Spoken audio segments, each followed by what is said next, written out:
Everyone, it's Chris here. I just wanted to talk through this PowerPoint presentation that I've sent to you this week.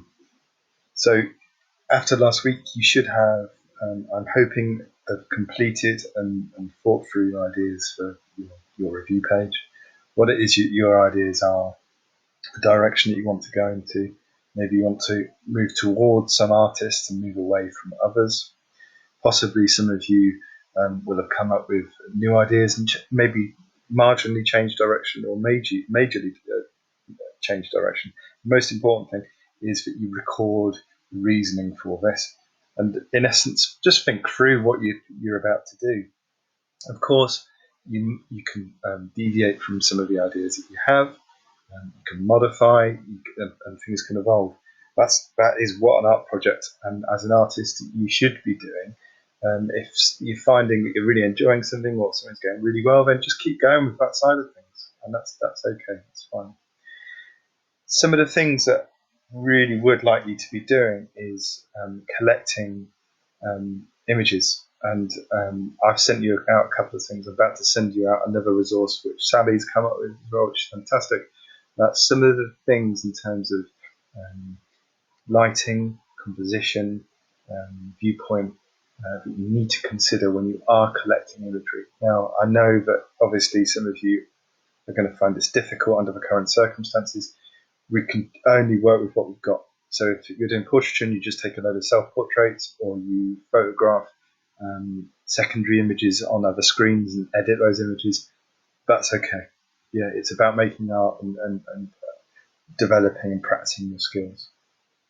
Really, this week you should be starting, once you've collected images, to then develop your idea. So your first idea is what you should be doing. I will regularly send out, probably once a week, an example PowerPoint of a student's old sketchbook, so that you've got an idea of the sort of ways that people can put things together. There's also a really big resource of these on the VLE as well. So if you go into the personal inquiry section on the VLE, you'll find that. So here's some examples. So looking at collecting images, I just wanted to sort of go through a couple of these these key points. So looking at perspective, looking at sort of different ways that you can collect images. A couple of suggested apps. Hipstamatic's really good. You can see by some of the examples here. Some of the standard sort of effects that you get on phone apps are very effective. An app which directly links to a Japanese artist, Moriyama. It's called the Provoke camera app. They're not prohibitively expensive, but again, could be really useful for some of you.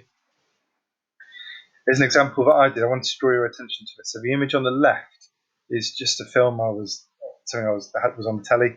I photographed a sequence from there and then just edited it on my phone. So the right-hand image is something that I might then turn into a painting, work from. So that I'm appropriating that image. It's relevant to what I'm thinking about at the moment in terms of my practice, my artwork, something that you could be working on. So where these images come from at the moment certainly don't matter, and in general, as long as you've got a bit of a breadth of your own photos and some secondary sources, that's absolutely fine. When you are developing, as you can see in some of these images, you use photographs to then hopefully help you develop, whether that's into paintings, drawings, prints, sculptures. You've got to have a start point. You've got to get your images and your ideas from somewhere, whether that be your own photographs, your own performance, whether that be from a television, a secondary source, something you scan in, something that you create, but you've got to start somewhere. So decide upon your first idea, collect some images, and then start to draw, paint, create.